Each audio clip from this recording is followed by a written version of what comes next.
welcome to what is officially the transition surgery. But if you have any questions from the category that you're currently on, please know that you can bring them here too. So we'll start with transition.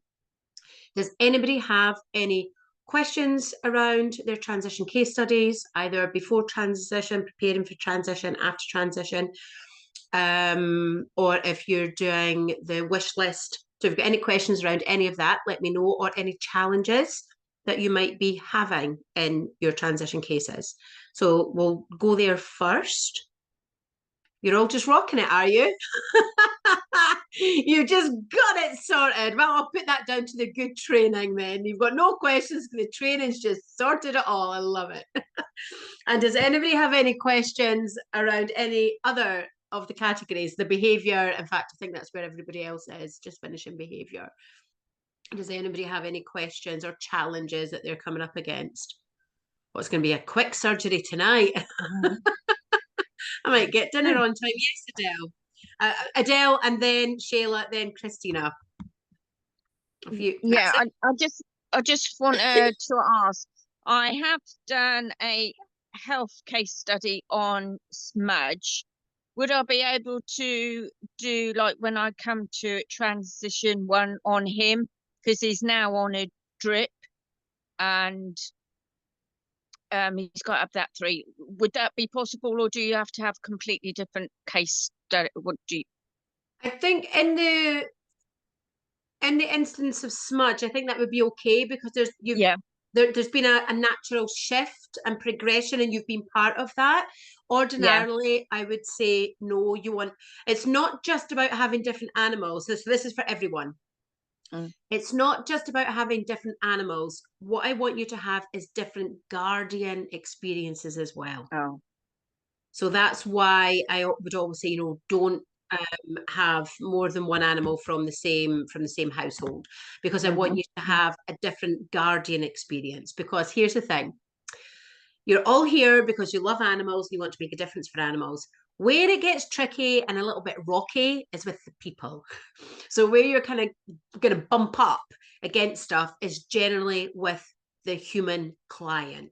So I want you to have as much experience as possible with as many different types of clients as you possibly can. So ordinarily, I would say no, don't do more than one animal from the same household.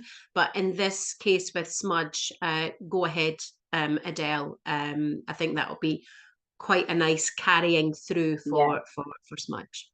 Can I just say, can I do that? Would it be okay to do that sooner than later?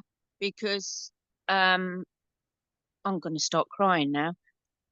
Dependent, don't know how much time he's got. Because I thought Yeah. if I wait until I finish doing No, the behaviour and whatever, just he could have been yeah, just do passed. it now. Just do it now. Right, thank you. And do you Just like your new student? I can see, yes. Light shining down. Love it. He's like, well, yeah, hurry up. I Oh, love it. he's pushing me out the way. Yeah, he's it's like the spotlight. The spotlight is on him. Yes, Adele, please go straight into that and have a listen to the training videos. Yeah, Focus on the before transition ones. before. Don't worry about the other ones. If you haven't watched them so far, don't worry about watching them for smudge. Just Yeah, focus on the before transition. Are they ready to pass?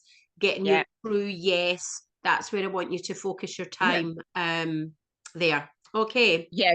Because that'd be very good for the Guardian as well, because she's absolutely. having to put him on a drip and keep him for 10 minutes not moving. And that's every 3 days. So Yeah. do you put him through this and stuff? So that'll be, I No, think good for I both think of that them. it's good for the Guardian. Sorry, I just dropped something.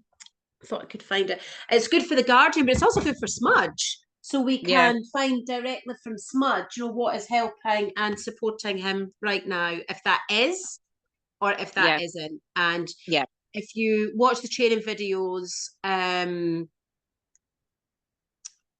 go into detail around how to get that true yes, and then that's helpful for your client, especially if what the animal's saying flies in the face of what the vet might be saying.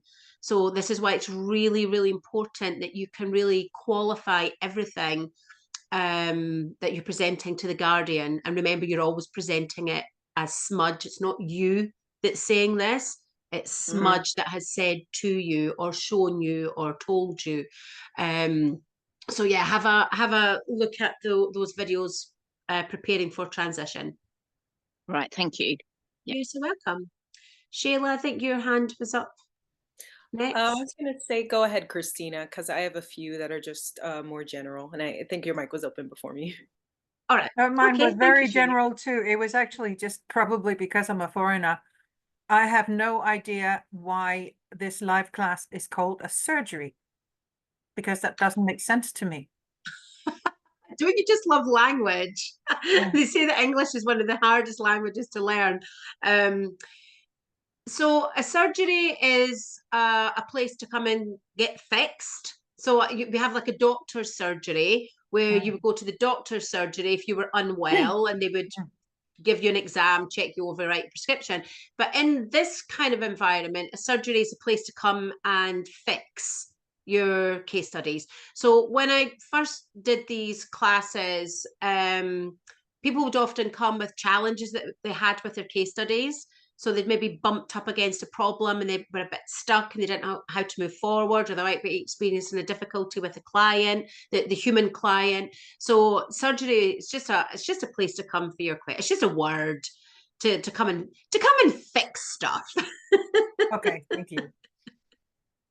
And I don't like calling it a workshop, because we're not always workshop. So for me, a workshop means something slightly different, where you're actually working through something live in real time. So I just stuck with surgery.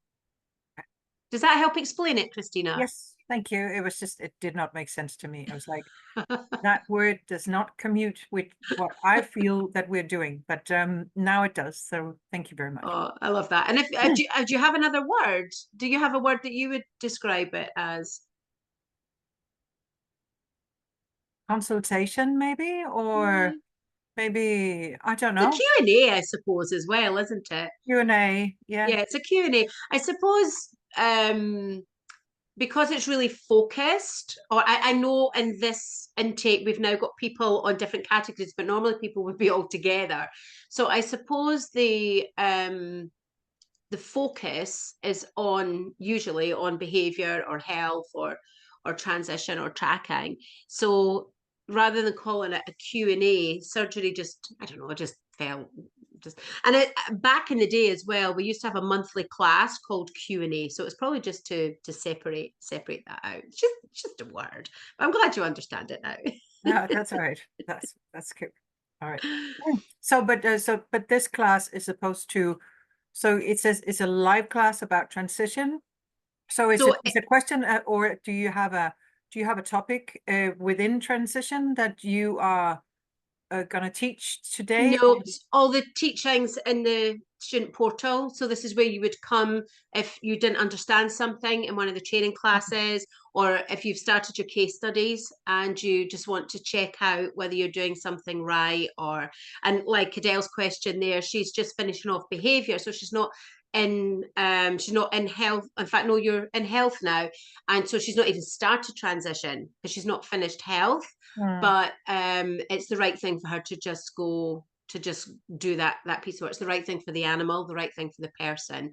So they're all good questions for this style of class. It's really about supporting you through this part of the program and just making sure that you're as skilled up as you possibly can be. So last transition, we did some ad hoc training, didn't we, with Shayla as the animal communicator. So yeah, sometimes if there's an issue, or I'm sensing that there's an issue, or I could teach something in a different way, or just present it slightly differently. So last week, Shayla very kindly, bravely volunteered as the animal communicator, and I played the role of the animal so that I could show you all how to work through. In fact, Adele, last week's class would be a good one to watch, because it was all about how to get that true yes if the animal's really ready to pass. So although that's in the training modules, and it's also in the handouts, we played that live last week so that everybody could see it in real time. So we do that as and when needed as well, Christina. Okay, Sheila, you had your hand up for some questions. Yeah, one had kind of a conundrum this weekend. What exactly happens? I tried to watch whatever videos on it, but can't find what exactly happens if we miss a submission. Okay, so it should be in the, or it is in the onboarding call. That's where it is. So if you miss a submission, and I saw your weekly reflections where you had made reference to letting that go. So if you miss a submission, because the time's factored into the diary for the call, there's not always time to do a separate call outside your diarised time. So if you've missed the submission, then what will happen is I will rework the diary to get the assessment done, and then I'll just do a video for you rather than with you. So normally we would meet and we would do it together. But if you miss the submission, then I'm really battling to find kind of 3 hours in the diary that's, it's not being protected. So I would just do the assessment and then record my feedback as if you were there, and then send it to you via Zoom. Okay. Yes, that's very helpful. Thank you. Can I just say with that, and that does work well, because I've had to do that. So don't worry. It does. Aww. It does. All right. It's not as good as having but it does work, and it is helpful. And I've just had to do one myself. So just to say, don't panic if you're not able. It does work, and you do get the benefit, not as much, but you do understand, having just had to do it myself. Oh, thank you, Adele. Yes. And I'm very aware that if I'm doing it and you're not there, that you're not there to ask questions. You can't. So I'm very careful. Well, I'd always try to be careful to explain everything as well as I possibly could anyway. But because I know that you're not there, I just be, I'm super cautious around how I share the information with you, so that it really lands as impactfully for you as possible. But always, if you receive your video and there's anything you want to ask, I always have that in the email. Just throw me an email, and I'll answer anything that's not clear or something that you need more clarification on. Okay, very good to know. Thank you, Adele. You're welcome.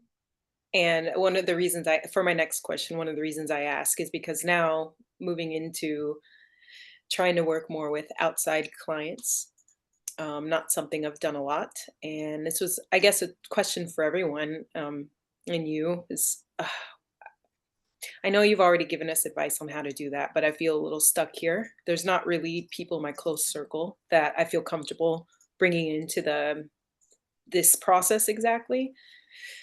And my only other option, I feel, is doing another post on the practice group, but that's a mixed bag. Yeah, it's quite a mixed bag. So here's some suggestions for you.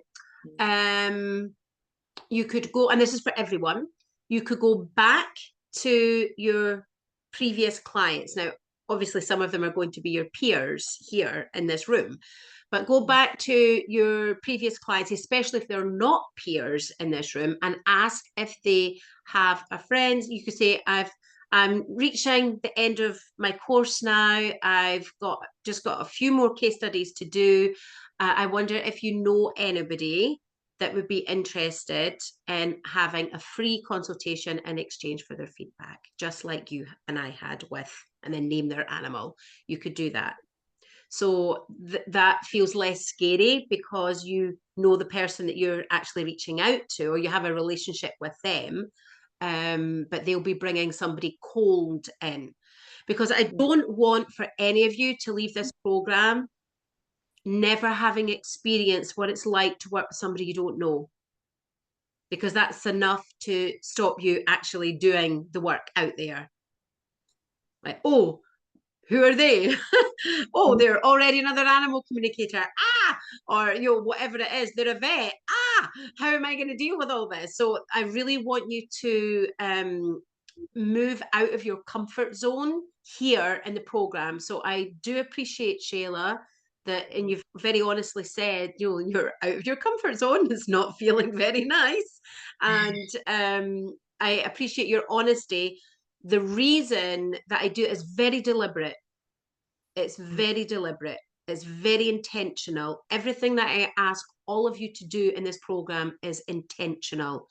I do not want you to leave this program feeling all warm and fuzzy with all your friends here who've given you their animals and it all feels nice. And then you've got to go out there and then the monkey mind starts. Well, maybe they were just being nice to me. Maybe I didn't really do as good as I thought I did, and they just didn't know how to say it. Like all that stuff, it just starts and it kicks off. So I really want you to experience what it's like to work with somebody you don't know, and that really helps you before you're charging. So you've got room for error.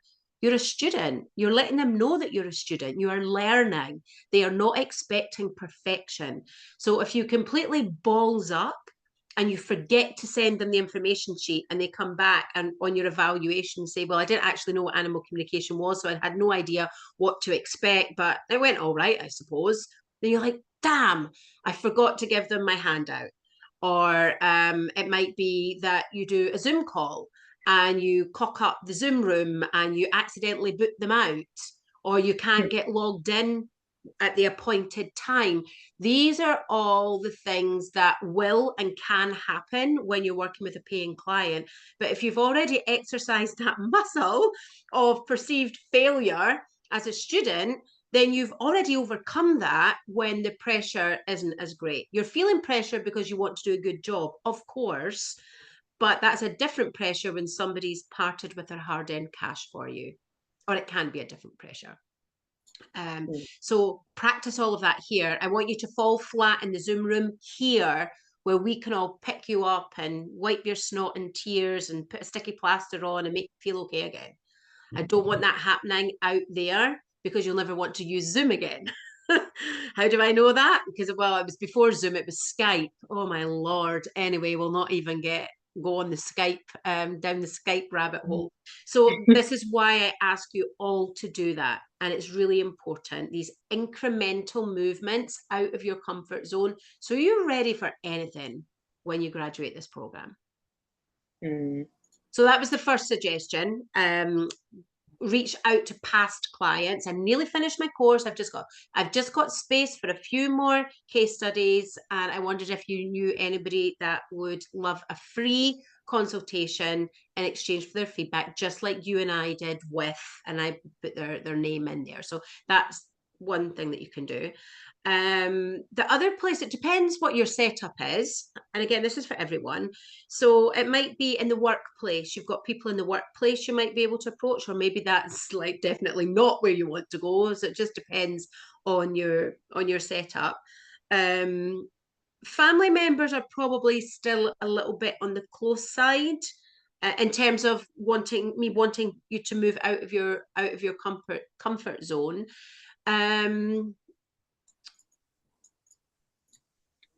I know you've posted in Rising Stars already. Did we clean out? That used to be a really massive group, and I'm sure we cleared it out quite recently. Let me have a quick look. Because there might be and again, it depends if anybody's seen the posts. Facebook's just been really funny with group posts. So you could post and people won't see it. That's the other. There's actually a reason for that. And I'm very sorry to say, because it's quite political. It's because those that are you know, controlling Facebook, Instagram, WhatsApp, whatever, they have actually conducted a lot of censor. So a lot of the things that we used to see is not there anymore. And I have been told that there are things that you can do in your maintenance room and the different apps where you can actually get that up again. But it's actually right now it's a permanent setting that all the things that we used to see, we're actually not able to see anymore because there's a political wish that you can see this and not that. Yeah. Yeah. And excuse me, and if you couple that with Facebook's algorithms, which constantly change, I wouldn't even try to keep up with them. It's just like life's too short. But we know that one of Facebook's current algorithms, and it's been like this for a while, is to defavor or not favor groups. So I noticed maybe about 6 months ago, and it's like less than 1% of people are seeing stuff in the group. And we spend a lot of time and energy creating posts and content for the group. And up until quite recently, we were putting stuff in every single day. That, I know Facebook's free, but that costs me money. Like that actually costs me money. I have to either, well, I do the content myself now, but I did have somebody that helped with the content, so I had to pay them. I would do the content, and they would get like nice pictures and do all that kind of stuff. And then I'd have to pay Louise to schedule in and to post it. So it costs quite a lot of money. And I said last year, so people aren't seeing stuff. Yeah, we're turning out time, which is a precious resource for everyone. So we're turning out time and energy and money, and it's not kind of working. So I don't know if any of you would have seen it. That's the other thing, because I posted in, I think I put 2 posts in. This was last year, maybe last summer, the end of the summer, saying that I was thinking about coming off Facebook, which is still where my thinking is, to come off Facebook. So the irony is, how can you let people know when Facebook isn't letting them see the post to tell them that you're not going to be on Facebook? That's why on Sunday I just posted that picture up. It was just fun. It's just fun. I'd been lying on my chest for about 2 hours, and I was like, oh, I'd already been up at 5 o'clock, done my meditation, and I'd also done the paper round with my youngest son, who's just got his first job as a paper boy, and he'd put one of the papers in the wrong door. And I said, did you let them know at the shop? And he said, no, I'll tell them tomorrow. 14, like he's not bothered. And I was like, you can't tell him tomorrow, you have to go and fix it today. You'll not get into trouble, you just need to go and fix it and say that you went to the wrong door. So he phoned them, and they said to him, come up and get another paper and re-deliver that one newspaper. So he's like, Mom, will you take me up? So I ran him up to the shop, and then they phoned him maybe half an hour later and said one of the other paper boys hadn't shown up. He just started last week. One of the other paper boys hadn't shown up, and did he want to do another paper run? So he was like, Mom, will you take me up the car? It's pouring the rain. And so I'm a really good mum, and I said, no. Put a jacket on. We live in Scotland. There's no such thing as bad weather. There's only bad clothing. So I went back to bed, and Harry was on my chest. So I don't often go on Facebook, but I just thought, oh, and I think it was the afternoon, and I thought, oh, I wonder if anybody's seen it. And I think it said 6. I had like a number 6. There was no likes or loves or anything like that on it, but it just said number 6. And I was like, really? I'm going to put at everyone. And I don't really like using that, but I'll put at everyone and see. And then people were like, oh, I'm just seeing it now. And no, I never saw it before. And it's like, okay, I do not want to put at everyone on every single post that I put in the group. I do if it's free stuff, or I'm letting them know about important stuff, like if a workshop's coming up or I've got a challenge or an event. So yeah, it's a tricky one. This is a tricky one. So yeah, Facebook. Yeah, it can be a complete energy drain. So for those of you that are wanting to use Facebook when you graduate, I'm not saying don't do that. I'm not saying don't do it. I'm just I'm just suggesting that you find ways to do it that work for you, that you're not sucked into constantly creating content that nobody's seeing. It's quite demoralizing, actually. So you just want to be a wee bit savvy about that. I don't know what the stats are because I don't really use my business page very much. I moved away from that because it was ineffectual and groups were more effective. But now that groups are ineffectual, I'm wondering if Facebook are going back to favouring business pages. And if they are, then that would be the place to post your content. So I don't know how we moved into, the Facebook group, that was it. So yeah, posting into groups.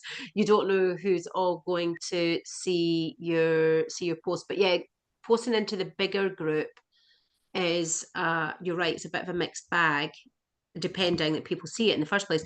I'm just going to quickly check. Let's see. I'm just checking the. I've got these stupid adverts flying up over my screen.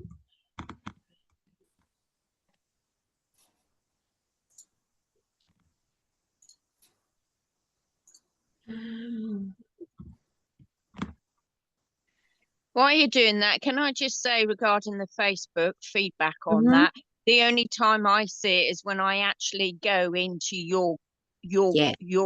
bit and it comes up. I have never, because I do scroll down nearly every day just to catch up on things, and they don't automatically come up. The only Yeah. time I see yours is when I deliberately go in, Yeah. and every time I look, I click like. Yeah. So yeah, they don't come up automatically at all. So you're having to rely. So again, for you Mm. guys, if you were using Facebook as part of your business, you're having to rely on people remembering to go and check your stuff, Yes. and Yeah. that's not a good. That's Mm. like we're Mm. just human. I'm in two programs at the moment, and I don't go into Facebook for either of them. Just forget, and it's just like not on my radar. But I just think if I keep turning up to the calls, it'll be fine. But yeah, just you're relying on people remembering, and most people don't because lives are busy. So that doesn't help you, Shayla. So reaching out to people that you've worked with before, that would be my first suggestion. You could put I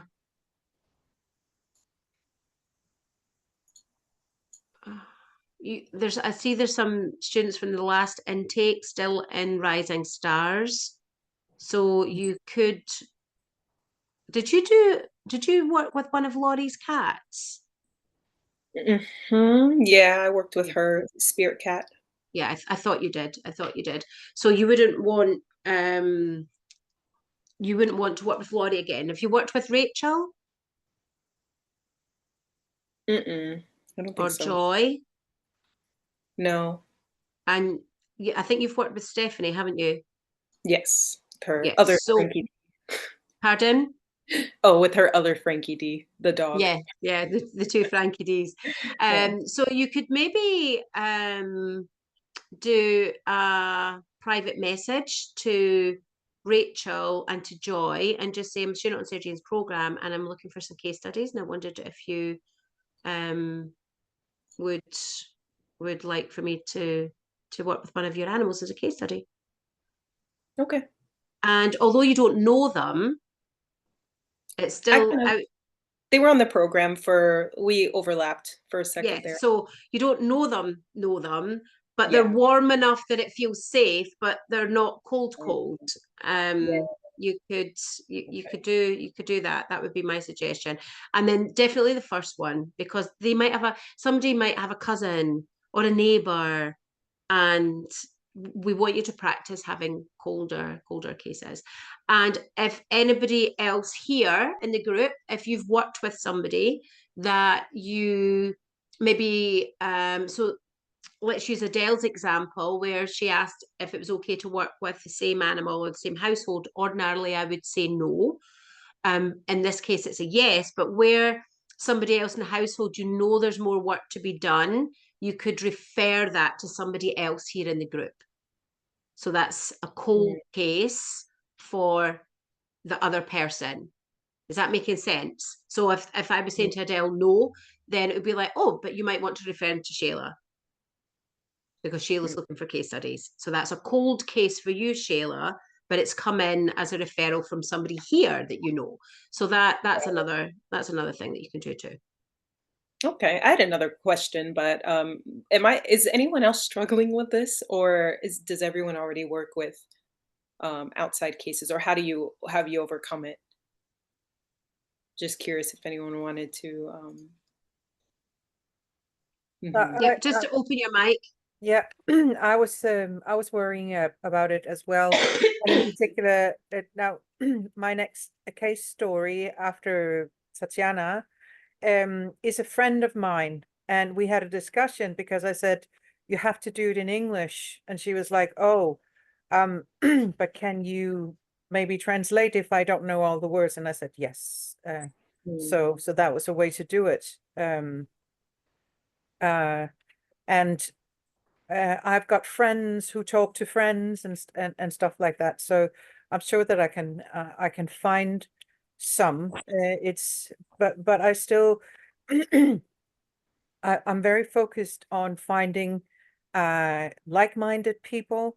So not necessarily, I mean, yes, they're supposed to be cold, as you said, Sarah Jane, but I'm not looking for the big skeptical No, you someone. don't want them. That's a waste of your time, your energy. Yeah. This is not a test. Yeah.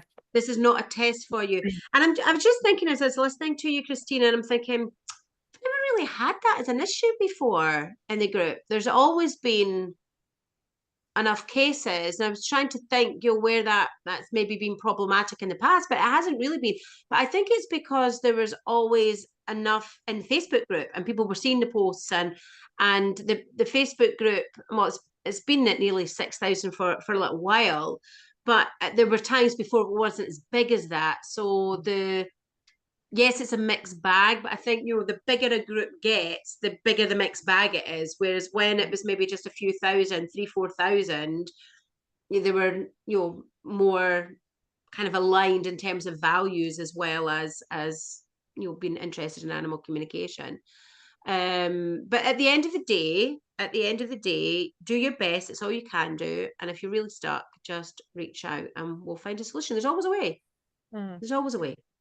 No, but my last suggestion was that I've got some really, really nice friends, and I'm asking them to ask their really, really nice friends that I don't know. Yes, Yeah. that's Okay. it. Yeah. And that's exactly reaching out to people that have already worked with you because they know you, they trust you, and getting your referrals that way. Because here's the other thing, the more diverse your clients are at this stage, the more places you have to promote your business when you're ready to leave the program and you want to do this as a business. You're not then touting to your friends and saying, oh, by the way, thanks for being a case study, but I'm charging now. And they were like, well, I don't think so, thanks very much. Whereas when you are beyond your kind of close friend group or family group, then you have people that you can reach out to straight away. And we cover all this on your graduation call, but you can then reach out and say, so grateful for you being a case study for me. I've now graduated the program. This is what I'm charging, and I'd love to offer you a 10%, 20% discount as being part of my journey to reaching here. And then that's a nice way to offer your services, give them a little discount, and it just kind of gets the ball rolling. And that's much easier to do when it's not all colleagues and friends and family. And I also have, from where I did my previous studies, I'm still in contact with the guys that did those classes with me, and we get together every so often, and they also have contacts that we don't know, but they then have animals that they put forward to do a communication with. So that's another.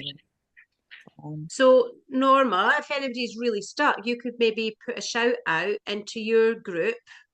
And whilst that's not in terms of business for when you finish the program, that's not going to be a great business lead because they're already animal communicators with a means for doing each other's animals as and when needed. But just to get you through the program, then that would certainly be helpful if you were any of you were coming up against a dead end trying to get new clients. And most of them have their own animals anyway, so Yeah. they would also do that. Perfect. Mm. Does that answer that enough and give you enough roots there, Shayla? Yes, thank you very much, everybody. I feel a little more like I have way more ideas now. Good. And not, yeah, it's still scary, but yeah. Yeah, it's still scary, but it's that staircase. Yeah. That's all it is. And then once you've done it, it won't be as scary. Awesome. Thank you. You're so welcome. Was that all your questions? I had one more, but it was just again for everybody. I feel like I don't get to ask everyone else a lot of questions ever, and I'm always so curious about everybody.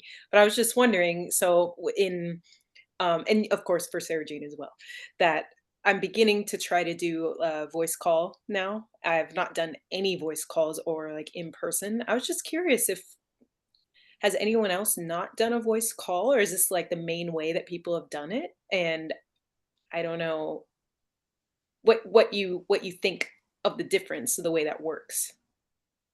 Okay, that's a really good question. I'm going to put that on pause, Shayla, and I want to come back to that and finish with that. I just want to check, Norma, you raised your hand. Did you have a question? Please. And it's about the next transition case study. So I've done the preparation for transition. I've done the after transition. So am I missing something that for the third case study, is it another after transition and Whatever. Okay, that's fine. Anything you like. That's fine. I was you just choose. You just decide. You Right. decide whatever is available to you. Grab it with both hands and do that. That's my question.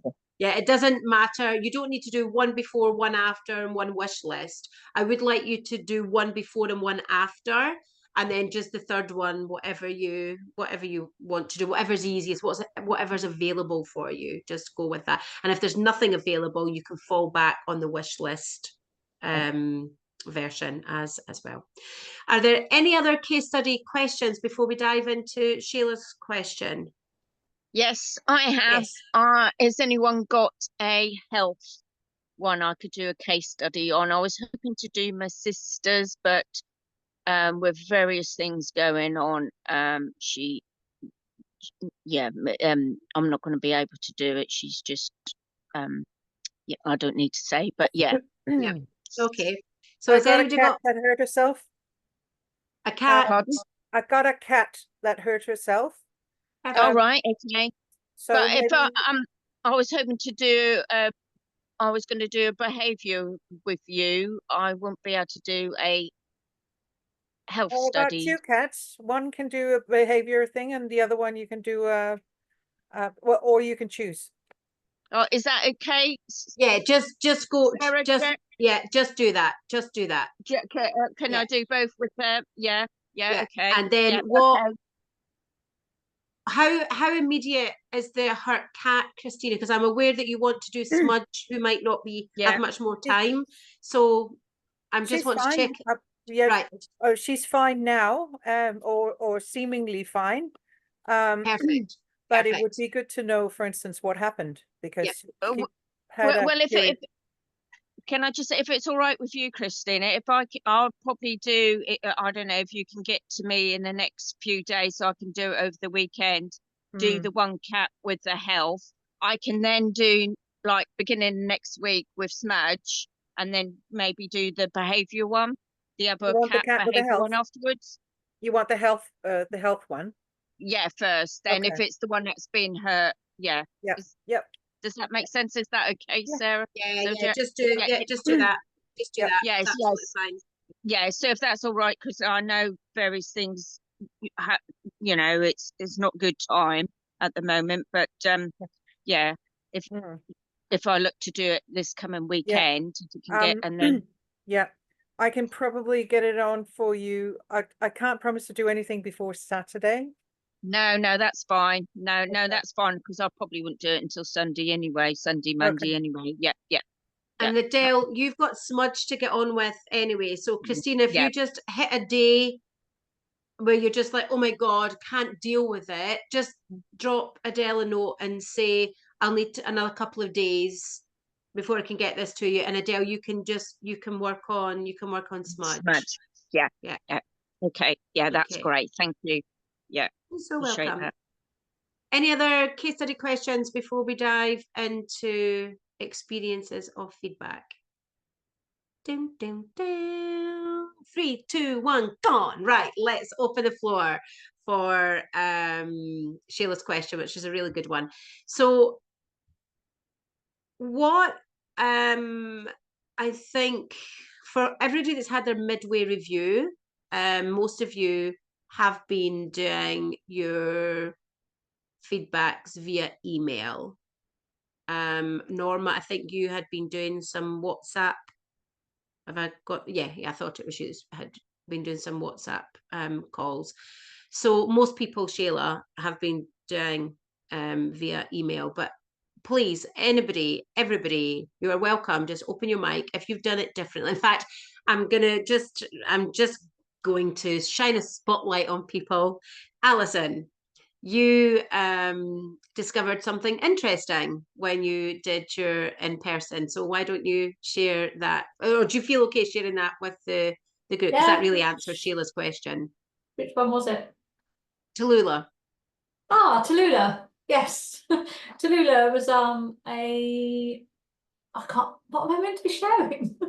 So Sheila was asking, what were people finding? What was their experience in doing voice, like either in person, doing it, on Zoom or on a phone or WhatsApp, FaceTime? I find it so much easier in person or on the phone because my emailing is very short and blunt and I don't have enough padding as always. So if I can communicate and talk to someone, it all goes so much better for me. So that's my way forward. But I haven't done that many. I have done, I think I've done 1 in person and 2 on the phone. The 1 in person was really, really good because you can gauge their reaction and just adapt to it, basically. Yeah. So, I call that course correcting. So when you're with somebody and you're kind of mid-flow in your feedback and you notice their facial expressions or their body language change, then you've got that nanosecond to course correct if you need to, or to just stop and check out that you're still on the same page. So yeah, I find that helpful too. Has anybody else? Norma, do you want to share what the difference is, if any, for you between doing it via WhatsApp or some other kind of medium and emailing? Yeah, I mean, I find it fairly straightforward, fairly easy to email with information. But what I actually quite like to do is do an email, send that, and then do a WhatsApp or a Zoom or a face-to-face to go through that. So they've the Guardians had the time to read through and digest, and then I go through it again and can explain bits that they may not have understood, or they just have questions about. So that for me works well. And so the only thing is, it's like this. I'm terrible. My hands go everywhere. I'm very animated. So I can imagine that, some people will get a bit fed up of that. And I have to really think about, sometimes I hold my hands to stop me doing that. But then, I don't know, my shoulders or my head goes. But yeah, so it's you I think you become a bit more aware of yourself. But whenever it starts, I'm always really nervous. And then it's when you get into the flow, then it's sort of that nervousness tends to go away. I love that, Norma. So from one speaker with her hands to another. I used to, so you can pre-frame it for your client. So pre-framing is just a therapeutic term for framing something in advance so your client knows that and expects it to happen, so there's no surprise. So I used to say, I mean, I did a lot of kind of like live speaking. If I was, invited to speak at people's events and things like that, I would always say, you know my mantra here, keep everything light. So I would always keep it light and say, I'm one of those people that talk with my hands. If you cut my hands off, I'd be speechless. So I'm apologising in advance if you find that irritating, because you're right, Norma, some people will find that irritating.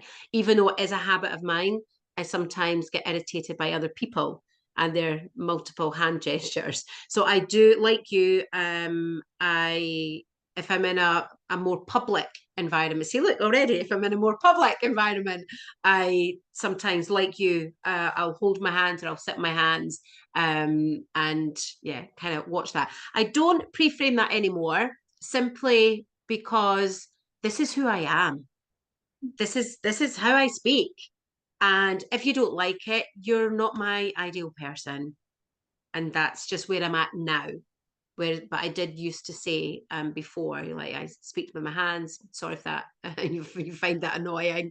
But I don't apologize in that way for it, or even take the apology. I don't even feel the need to take the apology out and still explain it. Because it is who I am. So they're not going to want to work with me. If that annoys them, then they're not going to want to work with me. They're not going to want to have, weekly coaching calls or sessions like this, feedback on your animal communication, if the way that I sit and present annoys them. So I just thought that would be helpful to share that angle from my experience of using my hands. But here's the other thing. I actually think when you are, I know you're doing feedback calls, but when I'm doing training, I actually think hand gestures can be really powerful. They're really good at reinforcing things. So if I'm saying to people, right, I've got 3 points I want to share with you, without even thinking, I was like, I've got 3 points I'm going to share with you. Number 1, blah, blah, blah. Number 2, blah, blah, blah. Number 3. And it's these visual cues that alert the brain that here's another one coming on 3. What was the one you said before? But if I just sat like that and said, I've got 3 points I'm going to tell you, 1 this, 2 this, 3 that, you can't remember, and the brain has no reference point with which to gather the information. So when you're outside of the training environment and you're trying to remember an important teaching point, these cues are what helps your brain remember. Oh, that was when Sarah Jane said, and she did that with her hand. Or that was when, so I know it's not relevant here, but if I'm teaching, and if I'm teaching for more than half a day, I very deliberately and intentionally get people to get up and move. They have to go to and sit in a different seat, because everybody goes to the same seat. You're there for 3 days. You find your seat, you go to the same seat for the next 3 days, and everybody does the same. It's like an unspoken thing. You don't sit in somebody else's seat. So I don't let people do that at my events, because when you're trying to remember the training, you've sat in the same place for 3 days. There's no visual cue to remind you of the teaching point.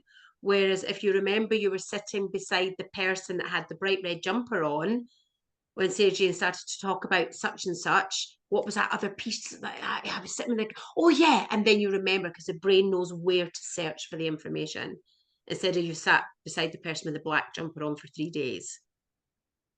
So there is also benefit to using your hands when you speak as well. Just thought I'd throw that one in as well. So Shayla, you've got 2 different examples there. I've probably shared this before. I'd be surprised if I hadn't. My first time ever doing I always did everything email. So the first time I did like live feedback was with a chocolate Labrador called Dolly. Her story's in my book, and the stuff was horrendous. I was crying. She'd just been so badly treated and abused, and the grief was just horrific.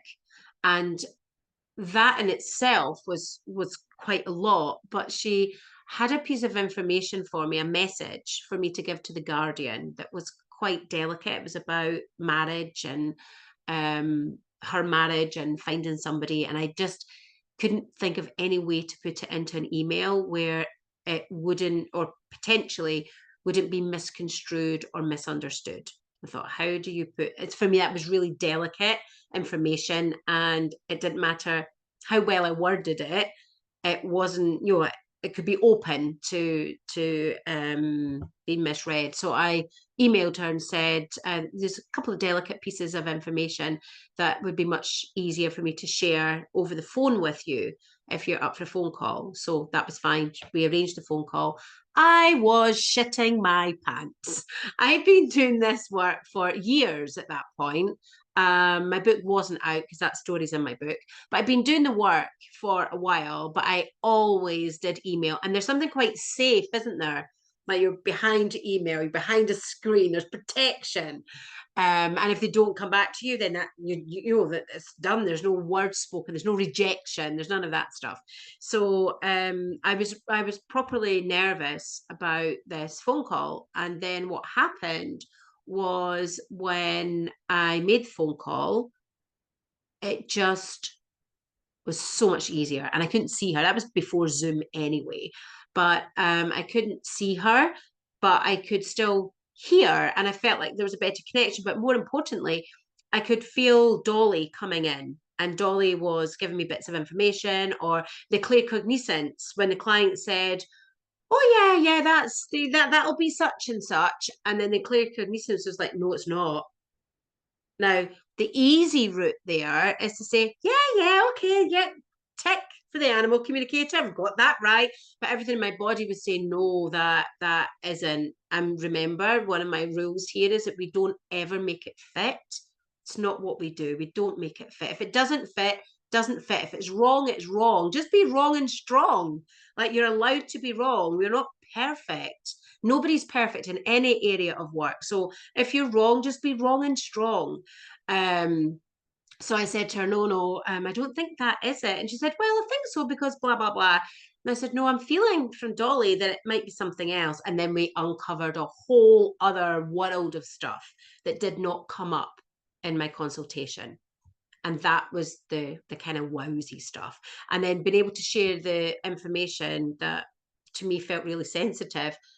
When I shared it on the phone, it actually wasn't that sensitive at all. You know, the client wasn't, to me, it was sensitive. It's about marriage and love and, you know, her being on her own and looking for somebody else. And I didn't want to put that in an email. But looking back, I think I was just meant to have that phone call, because after that, it's like, wow, that was actually easier, much easier, more information, could course correct. If I'd put about the love thing, she would have just, on an email, she would just be like, oh, I think that's wrong. But clearly was meant to have the conversation with her. And the other thing that really helped me with is I stopped doing transcribes at that time. It's like, I cannot be arsed writing up transcribes. Like, that's been taken off my workload completely. Now we've got Zoom now, so it's different. You can just send the recording. But back in that day, I then changed my service to being transcribed free. And if they wanted to transcribe, it was an additional cost, because I didn't want to do them. I didn't want to do them. They took a lot of time, a lot of energy, and I'm on the phone. And if you can't be bothered to take notes on your own animal companion, like, why should I go and then spend the best part of 2 hours typing it all up? So yeah, that saved time from transcribes as well. So lots of benefits for me, for Alison, for Norma. What I will say, Norma, with your client, if you're going through the transcribe, I would let them know that in advance. I don't know if you do or not. And there's no, I'm just feeding this back because it's something that comes up regularly with one of the assessors at the Final Four. So remember, the assessors on this program, they're just indicative of your normal everyday guardian. So we've got the one that loves all the flowery detail, can't get enough of that. We've got the one that wants short, direct, and to the point. Anything beyond that, she's losing the will to live. We've got the one that loves to get a transcribe, even though I tell them every single intake, I'm telling the students you don't need to do a transcribe, but she likes a transcribe. And we'll always say, I've asked for the transcribe. So, heads up for all of you. If somebody asks you for a transcribe, you don't need to do it, but some will, because that's how they learn best. So the assessors are just, the representative of your clients that are out there. But one of the pieces of feedback is, if somebody's sending me the transcribe up ahead, I don't want to have to go through it again because I've already read it. So what I would suggest, Norma, is that you let your client know that you're sending the transcribe up ahead so they can have a read through before your call. Then you'll go through it together. And then that just eliminates that, why are we going through all of this when, I've already read it? Or the other option there is sending you the transcribe up ahead so you can read through it before our call, and then we can use the call time to answer any questions or dive more deeply into areas that you want more clarification on. So there's two different ways that you can work with the transcribe going out up ahead. One for them to get a look at it and then go through it together. The other just to use it as question and answers. So whatever works for you. So there's some suggestions there for you as well, Shayla, if you want to do it that way. So is that helpful to you, Shayla, in terms of getting a feel for how it is for other people? Yes, thank you very much, everybody. I feel more calm and relaxed. I have my very first voice call scheduled for later today. So yay, what time? Or how many hours from now? I think 7. So it's 5 p.m. Pacific time. Right. So 2 hours from now? No. 6. Right. So in 6 hours, if we're still awake, that's going to be late here. I'll send the vibes before I go to bed. I'm hoping to be in bed and sleeping by then. I've had a couple of late nights. I'm quite tired. So we'll all send you good vibes for 6 hours time. You're going to rock it. And post into the group and let us know how the experience was, given that you've been feeling a little bit unsure. Okay, thank you. I feel much more grounded listening to everybody and motivated. Thank you very much.